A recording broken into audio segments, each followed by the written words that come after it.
இந்த பிரம்மாண்டமான நிகழ்வில்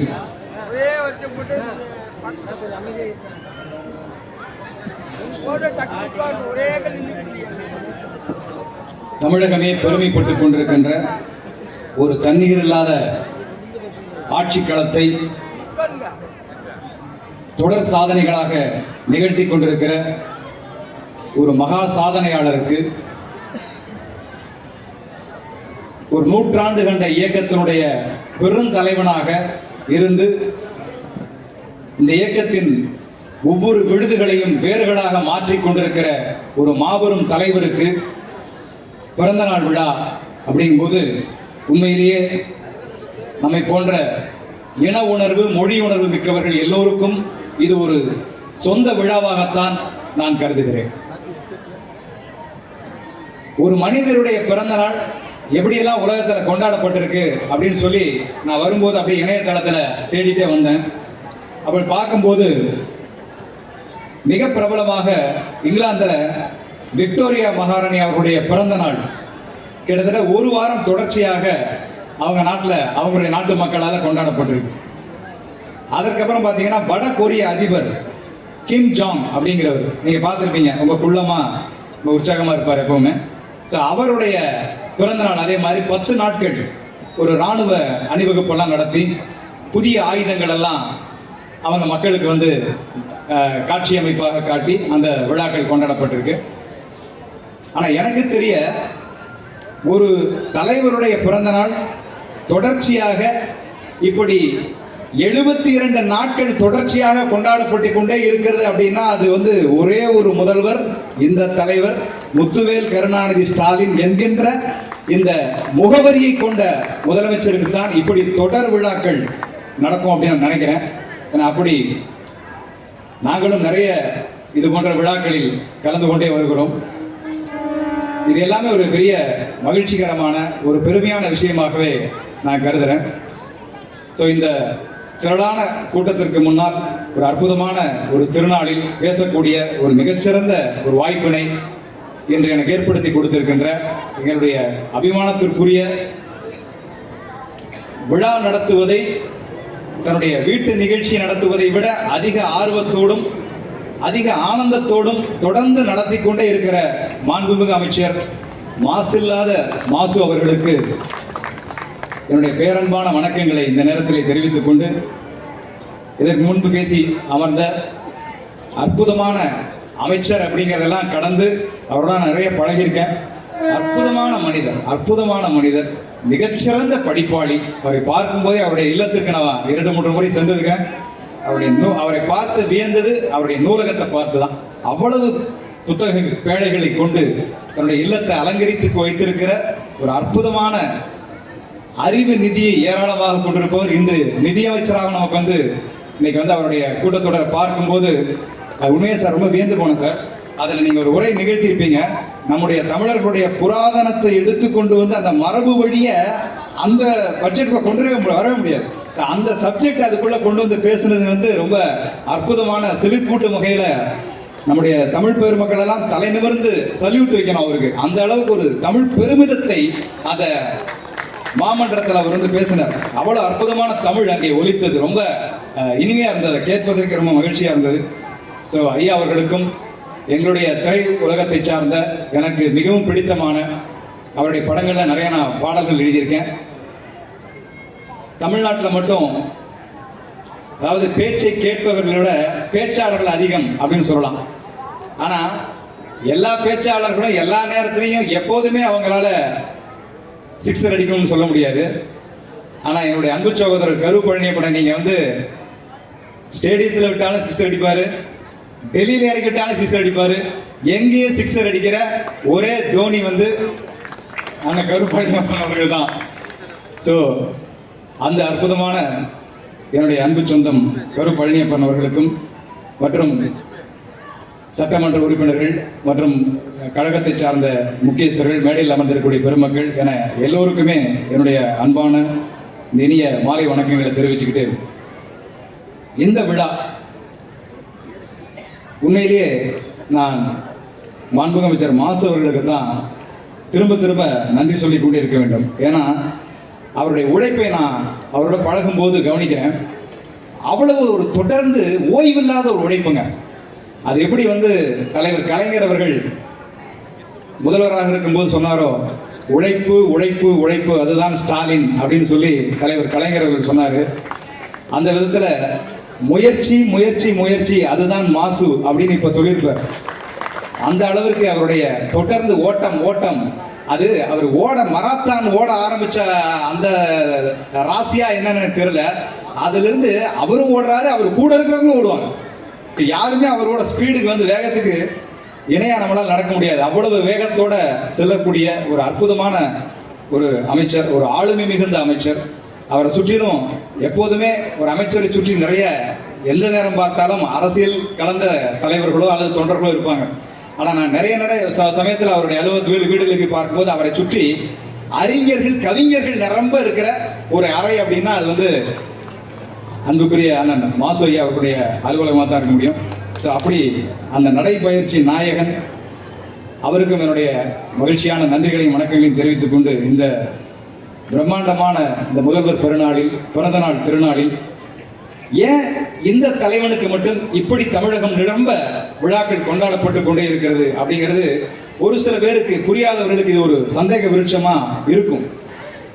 உண்மையிலேயே ஒரு மேடைக்காக சொல்ல, அரசியலுக்கு கலக்காம பார்த்தா கூட நண்பர்களே, வடக்கில் இருந்து ஒரு புயல் சதா சர்வ காலம் நமக்கு தமிழ்நாட்டில் 3 பக்கம் கடல், அதில் பல புயல்கள் நம்ம சந்திச்சிருக்கோம்.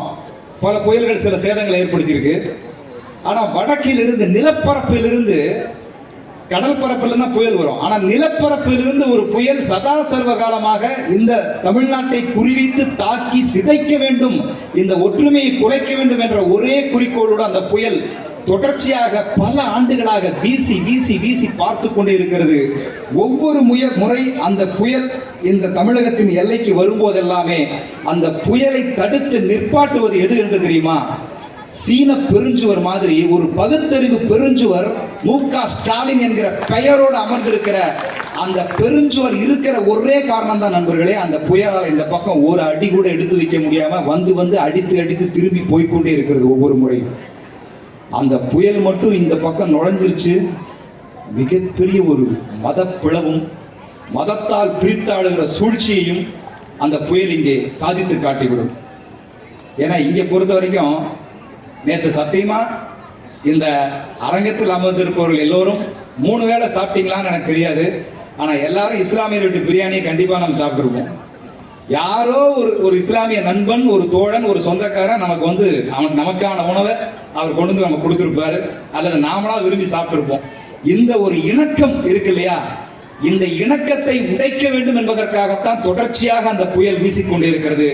எத்தனை காலம் அந்த புயல் வீசினாலும் அதற்கு முன்னால் பெருந்தலைவராக இரும்பு தலைவராக இருந்து கலைஞர் காத்த அந்த சுவரை இன்றைக்கு நம்முடைய முதல்வர் அந்த இடத்திலிருந்து காப்பாற்றிக் கொண்டிருக்கிறார். அந்த ஒரே காரணத்துக்காகவே இன்னும் நூற்றாண்டுகளை தாண்டி இந்த மகா தலைவனுக்கான பிறந்தநாளை நம்ம கொண்டாடிட்டு இருக்கணும். நான் தலைவர் கலைஞர்களோட ஒரு முறை பேசிக் கொண்டிருக்கும் போது நிறைய வியக்கத்தக்க சம்பவங்களை நிறைய பேர் நீங்க சந்திச்சிருப்பீங்க. மேடையில் இருக்கக்கூடிய ஆளுமைகள் அவர்கள் அறியாததல்ல, அவங்களால இன்னும் அதிகமாகவே பேசியிருக்க முடியும், சந்திச்சிருக்க முடியும், பழகிருக்க முடியும். இருந்தாலும் எனக்கு ஒரு சுவாரஸ்யமான ஒரு சின்ன ஞாபகம், கிட்டத்தட்ட 90 தொடுகிற அந்த காலகட்டத்தில் அவரை சந்திக்கிறேன். அப்போ சந்திச்சு பேசிட்டு இருக்கும்போது நிறைய அவர் பல விஷயங்களை பேசுவார். இருந்தபோது திரைப்பாட்டு சம்பந்தமாக ஏதாவது பேசுவார். அதுக்கப்புறம் அப்படியே மெல்ல அது கவிதைக்கு வரும். இப்படி இலக்கியவாதிகளோட போனால் அந்த சப்ஜெக்ட் அப்படியே அவருடைய பாணி மாறிடும். ஸோ அப்படி பேசிட்டு, ஏன்னா எதிரில் ஒருத்தன் ஏன் நிற்கிறான்னாலே போதும் அவருடைய அந்த மூளை ஸ்கேன் பண்ணுறோம். நம்ம போனோமே எம்ஆர்ஐ ஸ்கேன் பண்ணுது இல்லையா, இது இவனுக்குள்ள இவ்வளோலாம் இருக்குது அப்படின்னு. அது மாதிரி இவன் எதுக்கு வந்திருக்கான், இவன் யார், இவன் என்ன நம்ம பேச போகிறான், இவன் இதை தான் கேட்க வந்திருக்கான் அப்படின்னு ரொம்ப சுவாரஸ்யமாக சொல்லுவாங்க. தமிழில் தலைப்பு வச்சா அதுக்கு டாக்ஸ் ஃப்ரீ அப்படின்னு ஒரு திட்டம் அறிவிச்சாங்க தமிழ் திரைப்படங்களுக்கு. அப்போ எடுக்கப்பட்டது சிவாஜின்னு ஒரு படம். அப்போ சூப்பர் ஸ்டார் ரஜினி சார் அவருடைய நடிப்பில், சங்கர் சாருடைய இயக்கத்தில், ஏவிஎம் சரவணன் அவருடைய தயாரிப்பில் அந்த படம் எடுத்தாங்க.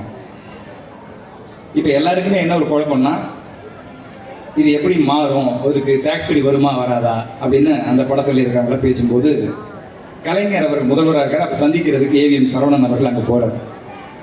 அங்கே போய் உள்ள அப்பாயின்மெண்ட் வாங்குறாரு. அவர் உள்ளே போய் உட்கார்றாரு. அவர் எதுக்கு வந்திருக்காரு, ஏன் வந்திருக்காருங்கிறதெல்லாம் யாருக்கு அவரும் சொல்லலை, உதவியாளர்களும் கேட்கல. அப்பாயின்மெண்ட் கேட்டார், கொடுத்துட்டாரு தலைவர். எதிரில் உட்கார்றாரு சோஃபாவில். இந்த சமயத்தில் நான் எடுக்கேன்.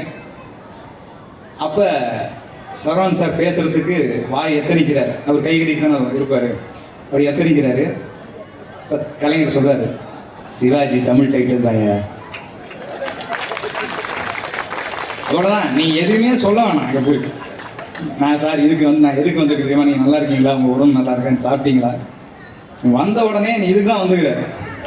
சிவாஜி தமிழ் டைட்டிலா இல்லையா அதான் தெரியணும். சிவாஜி தமிழ் டைட்டில் தான், டேக்ஸ் ஃப்ரீ உண்டு. சிவாஜியே தமிழ் டைட்டில் இல்லைன்னா வேற எது தமிழ் டைட்டிலா இருக்க முடியும்? என்ன ஒரு ஸ்கேனிங் பாருங்க. அதுதான் அவருடைய இது. ஸோ அப்படி அவர்கிட்ட பேசிட்டு இருக்கும்போது, ஐயா உங்களுக்கு நிறைய கவிதைகள் பிடிக்கும், நிறைய நீங்கள் மேடைகளை சொல்லியிருக்கீங்க. அப்போ நான் கேட்குறேன், உங்களுக்கு பிடிச்சமான நீங்கள் எழுதின கவிதையில் எதையா உங்களுக்கு ரொம்ப பிடிக்கும் அப்படின்னு ஒரு சின்னதாக ஒரு சிரிப்போட நான் அதை 2 வரி சொல்லுவார்னு நினச்சேன். அப்படியே ஆரம்பித்தார். இல்லையா, நான் சங்கத்தமிழ் புத்தகத்தில் ஒரு கவிதை எழுதியிருப்பேன். அது புறநானூற்றிலிருந்து எழுதப்பட்ட அந்த வரிகளை கொண்டு 4 வரியில் புறநானூற்றில் எழுதப்பட்ட அந்த வரிகளை நான் கவிதை நடையில் எழுதியிருப்பேன்.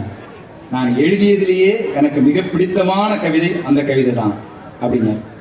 அது எனக்கு சில ஞாபகத்தில் இல்லையா, அது என்னையா அப்படின்னு சொன்னேன். அப்படி சொல்ல ஆரம்பித்தார். அதை எழுதும்போது அவருக்கு வயசு 37 வயசு.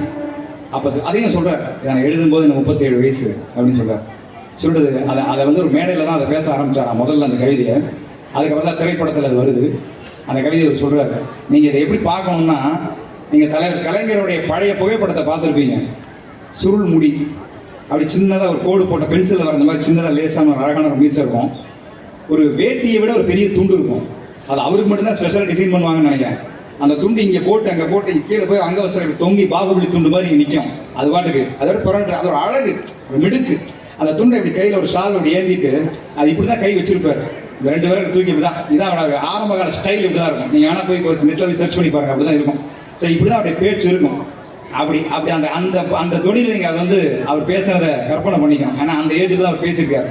அவர் சொல்கிறார், குடிசைதான் ஒரு புறத்தில் கூறிய வேள்வாள் வரிசையாய் அமைந்திருக்கும், வையத்தை பிடிப்பதற்கும் வெம்பகை முடிப்பதற்கும் புலியின் குகை நிலை அழகில்லை புதுமை அல்ல, கிளியும் மெய்சிலிருக்கும் கீழிறங்கும் தன்மையும் தலைகாட்டா மானத்தின் உறைவிடம் மரவன் மாளிகை ஆங்கே இல்லத்து வாயிலே வெள்ளத்தை சிறிது கலந்து கிண்ணத்து பிடிசோற்றி பிடியெண்ணம் எடுத்து போட்டால் பெருநிறை கிழவி உறுத்தி ஓடி வந்தான் ஒரு வீரன் ஒரு செய்தி பாட்டி என்றான், ஆடி வந்த சிறுமி ஓர் பெருமூச்சு வாங்குகின்றாய் ஆண்மகனா நீ தம்பி, மூச்சுக்கு மூச்சு முதல் இடைவேளை ஏற்படட்டும் பின் பேச்சுக்கு துவக்கம் செய்கின்றான் அந்த கிண்டலுக்கு பெயர் உன கிழக்கு தமிழச்சி, வேடிக்கை நேரம் இதுவல்ல பாட்டி உன் வாடிக்கை கேலி விட்டுவிடு, மடிந்தான் உன் மகன் களத்தில் என்றான், மனம் ஒடிந்து நிமிர்ந்தால் தாய்க்கிழவி அக்கனவே, காயம் மாடுகையில் காய்களை இடப்பதுண்டு, காயம் முதுகிலா மார்பிலா கழறுகை என்றால் காயம் முதுகில் என்றான், கிழவி துடித்தனல் இதயம் உதுடித்தனல் என் உடவு ஒலித்த திக்கை நோக்கி முடிக்கின வேகம், ஆங்கே நந்தவள் நாட்டை காக்க ஓடிற்று ரத்த வெள்ளம் தேடினார், செந்தவள் நாட்டை காக்க செத்து கிடந்த பிணக்குவியல் மத்தியிலே தன் மகனின் பிணத்தையும் கண்டாள்,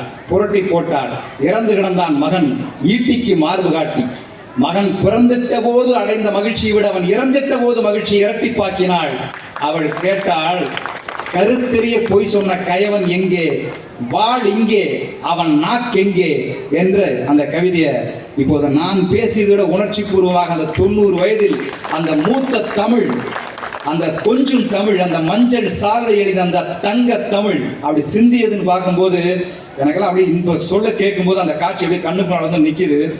அப்படிப்பட்ட அதை ஏன் நான் சொல்ல வரேன்னா, அந்த தமிழ் ஆளுமை தான் தமிழகத்தை இவ்வளவு காலம் ஒரு புதிய வெப்பத்தோடு அந்த சூரிய வெளிச்சத்துக்குள்ளே நம்மளை வச்சிருந்தது. அந்த மொழி ஆளுமை இன்றைய முதல் அமைச்சருக்குள்ள அப்படியே உள்ள ஊறி ஏன்னா நம்மளாம் எப்பயாவது கலைஞர் பார்த்துருக்கோம், வளர்ந்துருக்கோம். சதா சர்வசாரமும் 24 மணி நேரம் அவருடைய சதையாக, அவர் நரம்பாக, அவர் உதிரமாக கலந்து பிறந்த அந்த தலைவருக்குள்ள அந்த மொழி இறங்கி இறங்கி இறங்கி வேர் ஊன்றி அது இன்று ஒரு மிகப்பெரிய அழுத்தமான எதிர்ப்பு அரசியல் ஆளுமையாக மாறி இருக்கிறது அப்படின்னு தான் நான் பார்க்கிறேன். அது பெரிய எதிர்ப்பு அரசியல் நம்முடைய முதல்வர் இருக்கிற வெளிப்படுகிற அரசியல்கிறது. ஏன்னா இப்படிப்பட்ட ஒரு வலிமையான ஒரு தலைவர் இங்கே இல்லைன்னா நம்மளை ரொம்ப சர்வசாதாரணமாக ஒரு இரும்பு கரம் அடித்து சாய்த்து விட்டு போய்கொண்டே இருக்கிறது. ஸோ அப்படிப்பட்ட ஒரு இரும்பு தன்மை அந்த முதல்வருக்குள் ஏற்படுவதற்கான அந்த நிகழ்வு ஏற்படுவதற்கு காரணம் அந்த மொழி ஆளுமை இருந்தது இல்லையா? அந்த ஆளுமை இவருக்குள் ஒரு அரசியல் ஆளுமையாக மாற்றம் செய்து அவர் இன்னைக்கு நமக்கெல்லாம் ஒரு மகிழ்ச்சிகரமான ஒரு பொற்காலமான ஒரு ஆட்சியை கொடுத்துட்டு இருக்காரு. கலைஞர் அவர்கள் எப்போதும் சொல்வதை போல ஒரு தலைவனுக்கு லீடர்ஷிப் முக்கியம் அப்படின்னு சொல்லி அவர் சொல்லுவார். அந்த லீடர்ஷிப் என்பதற்கு வார்த்தைக்கான ஒரே பொருள் இன்றைக்கு நம்முடைய முதல்வர் ஸ்டாலின் அவர்கள் மட்டும்தான் அப்படிங்கிறது எந்த மறுப்புக்கும் இல்லாத ஒன்று. நிறைவாக இங்கே என்னுடைய அன்பு சகோதரர் இங்கே பேசவிருக்கிற பேச்சு ரொம்ப சுவாரஸ்யமாக இருக்கும். நானே அவருடைய பேச்சினுடைய தீவிரமான ரசிகன். நிறைய அவர் பேசும்போது யூடியூப்ல வர வீடியோக்கள்லாம் தவறாமல் பார்ப்பேன். ஸோ அதனால அவருடைய பேச்சுக்கு வழிவிட்டு அதற்கு முன்னால் நாமளும் ஏதாவது ஒன்று சொல்லணுமே அப்படிங்கிறதுக்காக ஒரு சின்ன ஒரு வடிவமாக ஒரு பழைய கதை, அந்த கதையை கொஞ்சம் மாற்றி ஒரு சிறுகதையாக எடுத்துகிட்டு வந்தேன். என்ன அப்படின்னா, அது இன்றைய காலகட்டத்துக்கு பொருத்தமான ஒரு கதையாக இருக்கும். ஒரு ராஜா, பழைய கதை தான், நீங்கள் பழைய காலத்தில் தான் இதை வந்து கற்பனை பண்ணிக்கணும், நீங்கள் புதுசாலாம் அதை வந்து யோசிக்கக்கூடாது. ஸோ ஒரு பழைய காலத்தில் இருந்த ஒரு ராஜா, அவர் ஒரு மந்திரியோட ஒரு இரவு நேரத்தில் அவருடைய அரண்மனை வளாகத்தில் உட்காந்து பார்த்துட்டு இருக்காரு. அப்போ ஒரு செய்தி வருது, வெகு விரைவில் இன்னும் 8 மாதத்தில் போர் வரப்போகிறது, எதிரிகள்லாம் ரொம்ப வேகமாக தயாராகிட்டு இருக்காங்க. இப்போ நம்ம அந்த போரை சந்திக்கிறதுக்கு தயாராக இருக்கிறோமா அப்படிங்கிற மாதிரி ஒரு விவாதம் அங்கே நடக்குது. அப்போ மன்னர் தன்னுடைய இளவரசனை கூப்பிடுறாரு. தம்பி, இது வரைக்கும் நான் தான் நேரடியாக மக்களை போய் சந்திச்சு போருக்கு தயாராக இருக்கிறாங்களெல்லாம் பார்ப்பேன். ஆனால் இந்த முறை நீ போய் நம்முடைய கோட்டை கொத்தளங்கள் எல்லாம் சரியாக இருக்கிறதா, கோட்டை கதவுகள், வீரர்களுடைய ஆயுதங்கள் எல்லாம் கூர்மையாக இருக்கிறதா, நீ போய் பார்த்துட்டு வா அப்படின்னு சொல்லிட்டு தன்னுடைய இளவரசரை அங்கே அனுப்புகிறாரு. இளவரசர் குதிரையில் ஏறி அவருடைய வேலையை செய்ய போகிறாரு. இப்போ அப்படியே பேசிட்டு இருக்கும்போது ராஜா சொல்கிறார் தன்னுடைய மந்திரிகள்கிட்ட, இளவரசரை மட்டும் அனுப்பிச்சா பத்தாது, நம்ம இது வரைக்கும் நேரடியாக போயிருக்கோம், இந்த முறை நாம் யுத்தத்துக்கு தேசம் தயாராக இருக்கிறான்னு தெரிஞ்சுக்கிறதுக்கு மாறு வேஷத்தில் போவோம் அப்படின்னா அந்த ராஜாவும் மந்திரியும் ஒரு மாறு வேஷம் போட்டுட்டு அந்த நகரத்துக்குள்ளே ஊடுருவி போயிட்டு இருக்காங்க. ஒரு இரவு நேரம் போகிறாங்க. போகும்போதே அந்த மந்திரி என்ன பண்ணுறாரு, ராஜா ஒரே நிமிஷம் அப்படி சொல்லி அவர் வளர்த்துட்டு இருக்கிற ஒரு கிளியையும் தூக்கி தன்னுடைய தோளில் உட்கார வச்சுட்டு அவர் வர்றாரு. இப்போ ராஜா கேட்குறாரு, நீ வர்ற ஓகே, கிளி எதுக்குங்கிறாரு. அது மகாராஜா நான் முடியும் போது சொல்கிறேன் அப்படி சொல்லி இந்த கிளியை தூக்கிட்டு 2 பேருமா நடந்து வராங்க. பார்த்தா ஒரு கடத்தூரில் வந்துட்டு இருக்காங்க. இவங்க மாரேஷ்டங்கிற யாருக்கு தெரியல. பார்க்குறாங்க ஒரு அல்வா கடை. அந்த அல்வா கடையில் நிறைய கூட்டம். ஆனால் இவரும் போய் ரொம்ப நாள் ஆச்சு அல்வா சாப்பிட்டு, போய் சாப்பிடுவோம், ஏன் டயட்லேயே இருக்கணும்ட்டு அந்த ராஜாவும் மந்திரி போய் அந்த இருட்டு கடையில் அல்வாலாம் சாப்பிட்டு ரொம்ப சந்தோஷமாக போயிட்டு இருக்கும்போது எதிரில் பார்க்குறாங்க.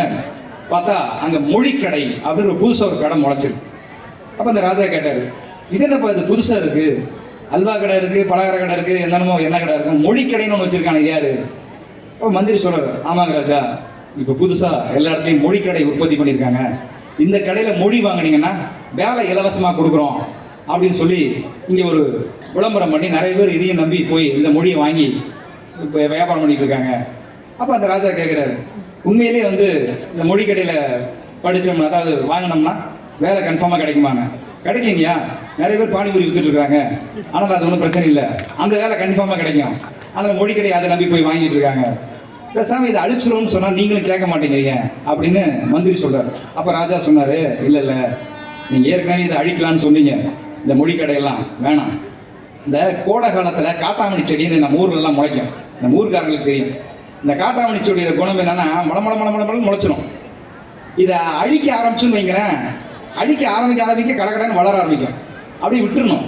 கொஞ்ச நாள் கழிச்சு அந்த கோடை மழைன்னு ஒன்று வரும் பாருங்க, அந்த மழை வந்ததுக்கப்புறம் வந்த வேகம் தெரியாமல் எல்லா காட்டாமணி செடியும் பட்டு போயிடும். அப்படி இந்த மொழிக்கடை ஒரு காட்டாமணி செடி தான்ப்பா, அது பாட்டுக்கு முளைக்கும், ஒரு கோடை மழை அடிச்சுன்னா அது பாட்டுக்கு விட்டு போயிடும், நம்மளாம் அழிக்க வேண்டியதில்லை, அதுவாக அழிச்சிக்கும் அப்படின்னு சொல்லிட்டு புரிஞ்சவங்களுக்கு கைதுட்டாங்க. நாம் என்ன பண்ண முடியும் அப்படின்னு அடுத்த கட்டத்துக்கு கடந்து போயிடுறாரு. போனால் இதே மாதிரி ஒரு கூட்டத்தில் ஒருத்தர் அவருக்கு ஒரு கூட்டம் இருக்குது, அந்த ராஜாவை பற்றி கடுமையாக திட்டிகிட்டு இருக்காரு, பயங்கரமாக திட்டுறாரு.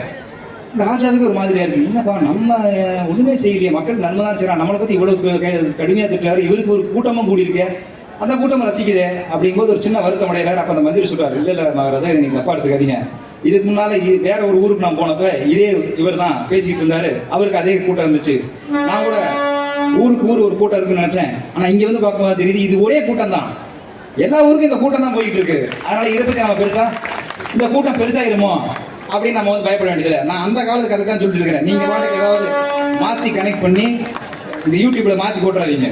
அதனால நான் அந்த காலத்து கதையை தான் சொல்றேன். கதை வந்து ராஜா கால கதை, மந்திரி கதை. ஸோ மூணாவதா அதை கடந்து போறாங்க. போனா ஒரு தெப்பக்குளம். அந்த தெப்பக்குளம் பூரா தாமரை பூவா இருக்கு. தாமரை பூ தெப்ப குளத்துல இருக்கிற தாமரை பூவுக்கு உள்ள நின்றுட்டு தண்ணி ஊத்திட்டு இருக்கான். இப்போ ராஜா கேட்கிறாச்சு, என்னையா இது விந்தையா இருக்குது, உள்ளே தாமரை பூ இருக்கு, தெப்ப குளத்துல இருக்கு, தண்ணியில இருக்கு, அதுக்கு உள்ளே தண்ணி ஊத்திட்டு இருக்கானே, இவன் என்னையா வேணும், அவன்லாம் தாமரை பூ வளர்க்குற வந்தவன் அப்படின்னு மந்திரி சொல்றாரு. பாருங்க, திருப்பி நீங்க வந்து இந்த காலத்து மணி நடக்கிறீங்க. இது அந்த காலத்துல தான் அந்த தெப்ப குளத்துல அப்படி வந்து தாமரை பூல இருந்துச்சு. இப்போ போயிட்டே இருந்தாங்க. அப்போ உள்ள இருந்து தெப்ப குளத்துல ஒருத்தவன் ரொம்ப நேரமா ஏதோ சொல்லணும்னு நினைச்சுவேன். ஒரு ஓலை சூடு எடுத்து, ஏன்னா அந்த காலத்துல நடந்த கதை இல்லை, அதனால ஓலை இப்போனா செல்போன்ல பேசுவான். ஓலைக்கு சூடு எடுத்து சல்லுன்னு வீசுறான். அந்த மந்திரிகிட்ட வந்து விழுது. அவர் எடுத்து ராஜாட்ட படிக்கிறான். அந்த அவன் உள்ள இருந்தவன் எழுதுறான், ஐயா ஐயா தயவு செஞ்சு எங்களை காப்பாத்துங்க, இந்த மாதிரி தாமரை பூவளத்தை தங்க தாம்பாளம் தருவோம்னாங்க, அதை நம்பி நாங்களும் தெப்ப குளத்துல தாமரை பூ வளர்க்க ஆரம்பிச்சிட்டோம். இப்போ தெப்ப குளத்தையே காணோம், பூரா தாமரை பூவை முளைச்சு கிடக்கு. இந்த தாமரை பூவுக்கு என்ன ஒரு குணாதிசயம் பார்த்தீங்கன்னா, பார்க்க அழகா இருக்கும். தாமரைப்பூ குளத்துல நீந்தினவங்களுக்கு தான் தெரியும், நீந்த விடாது. அதோடைய வேர்கள் நம்முடைய கால்களை கட்டி போட்டு உள்ள மூழ்கி மூச்சு தண்ணி செத்து போயிடுவான். இப்படி தாமரைப்பூ அகற்றிடலான்னு முடிவு பண்ணி தான் உள்ள இறங்கணும், வெளியில வர முடியல. உள்ள போற கால் பூரா தாமரைப்பூ வேற சுத்தி இருக்கு. தயவு செஞ்சு யாராவது ஆள் அனுப்பிச்சு இந்த தாமரைப்பூலாம் வெட்டி எங்களை மீட்டு போங்க அப்படி சொல்லி அந்த ஓலை சூழல் வந்துருச்சு. சரி, அவரும் சரி இதையும் பரிசோதனை பண்ணுவோம், யுத்தம் வர்றதுக்குன்னு நேரம் இருக்குல்ல, வர்ற நேரத்தில் அந்த ஆட்டத்தை நமக்கு எப்படி ஆடணும்னு தெரியும் அப்படின்னு சொல்லி அப்படியே மெல்ல கடந்து அடுத்த இடத்துக்கு போகிறாங்க. அங்கே ஒரு இதே மாதிரி பெரிய பிரம்மாண்டமான தெருமுனையில் ஒரு நாடகம். அங்கே நாடக நடிகர்கள்லாம் ரொம்ப உற்சாகமாக அந்த மன்னர் அந்த மக்களுக்காக போட்ட திட்டங்களை எல்லாம் பேசி நடிச்சுக்கிட்டு இருக்காங்க. மக்கள்லாம் அதை ரொம்ப சந்தோஷம் பார்த்துட்டு இருக்காங்க. அதில் கருப்பண்ணி இப்போ மாதிரி கூட ஒருத்தர் இருக்காரு, அது பேசிக்கிட்டு இருக்காங்க. அந்த காலத்தில் தான் சொல்கிறேன். ஸோ அப்படிலாம் சந்தோஷமாக எல்லாம் இருக்கும்போது பரவாயில்ல, இப்படி நம்முடைய திட்டங்களை கொண்டு போய் சேர்க்குற நடிகர்களும் இருக்கிறாங்களே அப்படின்னு சந்தோஷப்பட்டு அடுத்த கட்டத்துக்கு போகிறாரு. போனால் அங்கே ஒரு மொட்டை மரம், அந்த மொட்டை மரத்துக்கு அடியில் 2 பேர் நின்றுட்டு மூக்குல குத்திக்கிறாங்க. 2 பேர் டம்மு குத்திக்கிறாங்க. மூக்கு பூரா வாயெல்லாம் ரத்தமாக வடியுது. 2 பேரும் ராஜா வந்து அஜிஜோன்னு பதறி ஓடி போய் ஏப்பாப்பா நிறுத்துங்கப்பா, ஏப்பா இப்படி அடிச்சுக்கிறீங்க 2 பேரும் அப்படிங்கிறாங்க. இல்லை எங்கள் பெரிய பஞ்சாயத்து இருக்கு, யாரும் தீர்க்க மாட்டேங்கிறாங்க. என்னப்பா பஞ்சாயத்து, இந்த மொட்டை மரம் இருக்கு இல்லைங்க, இது யாரோ வச்ச மரம், ஆனால் இது இலையெல்லாம் இப்போ கொட்டி போச்சு.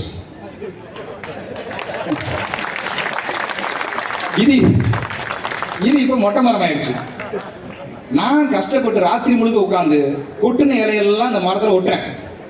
இந்த ஆளு பகல் போல ஒட்டுன இலையெல்லாம் கொட்டிடுறான். நான் ஒட்டுறேன் இவன் கொட்டுறான், நான் ஒட்டுறேன் இவன் கொட்டுறான், அதனால 2 பேரும் குத்திக்கிறோம். இப்போ இந்த மரம் யாருக்கு சொந்தம் அப்படிங்கிற மாதிரி.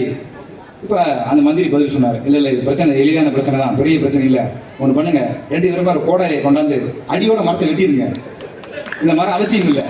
2 பேரும் எடுத்து ஆளு பிரிச்சு சந்தோஷமா இருங்க அப்படின்னு சொல்லிட்டு அந்த கிளம்பி போயிட்டார். இதுவும் அந்த காலத்தில் நடந்தது தான். ஸோ அடுத்தது அப்படியே போயிட்டு இருக்காங்க. இப்போ ஒரு நடு ரோட்டில் ஒருத்தர் புத்தகத்தெல்லாம் நிறைய சுமந்துக்கிட்டு, நான் வந்து 40 வயசு 5000 புத்தகம் படித்தேன், மெத்த படித்த மேதாவி நான், நீ அந்த ரோட்டுக்கு வரியா, உன் தைரியம் இருக்கா, நீ இந்த ரோட்டுக்கு வந்து வரேன், நான் இங்கே நிற்கிறேன் அப்படின்னு சொல்லிட்டு அவரை பார்க்காதவெல்லாம் கூட்டு வச்சுருக்காரு. இந்த அண்ணா வாங்கினேன், அந்த ரோட்டுக்கு வரீங்களாண்ணே, யாரை பார்த்தா அந்த ரோட்டுக்கு இந்த ரோட்டுக்கு கிடையாது. இப்போ இவர் யாருப்பா இவர் அப்படின்னு ராஜா ஷாக்காக கேட்டார். இவர் பெரிய மெத்த படித்த மேதாவி, இவர் பேர் தம்பி மலை. அவர் வந்து இப்படிதான் எல்லாரையும் கம்பெனி சண்டை விட்டு இருக்காரு. ஆனால் இவர்கிட்ட ஒரு குணாதிசயம் இருக்குண்ணே, என்ன அப்படின்னு கேட்டாரு ராஜா. நம்மளை ஜெயிக்கணும்னு எதிரிகள் போராடிட்டு இருக்காங்கல்ல, அவருக்கான முக்கியமான ஆசாமி இவர் தான் அப்படின்னு சொல்லி மந்திரி சொல்றார். ஓஹோ, அப்போ இவர் நம்மளுடைய எதிரியா அப்படிங்கிற ராஜா. மந்திரி சொன்னார், இல்லை இவர் தான் நமக்கு நண்பனே. இந்த ஆளுங்க இருக்கிற வரைக்கும் எதிரியால ஒரு சில இடத்த கூட நமக்கு போட முடியாது. அதனால இவரை நம்ம விரட்டிட கூடாது, இவரை பத்திரமா நம்ம பார்த்துக்கணும், இவர் தான் நமக்கான சேஃப்டியான ஆளு, நம்மளை அவங்க ஜெயிக்க விடக்கூடாதுன்னு களத்தில் இறங்கி வேலை செஞ்சுட்டு இருக்காரு அப்படின்னு சொல்லிட்டு அடுத்த கட்டத்துக்கு போது நடுநிசை ஆயிடுச்சு. இப்போ பார்த்தா காய்கறி விட்டுட்டு ஒரு அம்மாவும் ஒரு வயசு பொண்ணை கூட்டிட்டு அந்த அம்மா நடந்து வருது. இப்போ மன்னர் கேட்குறாரு அந்த அம்மாட்ட, ஏமா இவ்வளவு நடுநிசை போச்சேன், ஒரு வயசு பொண்ணை கூட்டிட்டு ஒரு பெண்மணி தனியாக வரீங்களே, பயமா இல்லையா அப்படின்னு கேட்குறாங்க. இப்போ அந்த அம்மா சொல்லிச்சு, ஐயா இது எங்கள் மன்னர் ஆளுகிற ஆட்சி, இந்த மண்ணை ஆளுகிறது தமிழ் மன்னன். இந்த நிலத்தில் ஒரு பெண்மணி இரவில் தனியாக தன் மகள் வயது பெண்ணோடு நடந்து வருவதற்கான எந்த விதமான பயமும் இல்லை, பாதுகாப்பாக இருக்கிற ஒரே மண் இந்த மண் தான் பெண்களுக்கு அப்படின்னு சொல்லி அந்த அம்மா சொன்னாங்க. ரொம்ப மகிழ்ச்சி அடைஞ்சு 2 பேருமா இறுதியாக அரண்மனைக்கே போகிறாங்க. கிட்டத்தட்ட விடிய போகிற தருணம் திரும்பியும் இளவரசன் வந்துட்டார். இப்போ சந்தோஷமா வராரு. என்ன அப்படின்னு கேட்குறாரு. நிறைய கோட்டை கொத்தவங்களாம் பாதுகாப்பு மகாராஜா, எல்லாமே சிறப்பாக இருக்கு. போன முறை யுத்தத்தை சந்திக்கும் போது நம்ம படை திரட்டி தயாராக இருந்தோம், ஜெயிச்சிட்டோம். இந்த முறை என்ன தெரியுமா, மக்களே படையாக மாறி இருக்கிறார்கள்.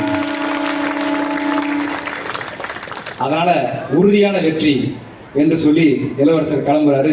மெல்ல சூரிய உதயம் அப்படியே நடக்குது. ராஜா முகத்தில் புன்னகை. மந்திரியும் சொல்லிட்டு, இதுதான் மகாராஜா நிலைமை, நகரவளம் போனதில்லை, நான் அப்படியே கிளம்புறேன் அப்படின்னு கிளம்ப போனார்.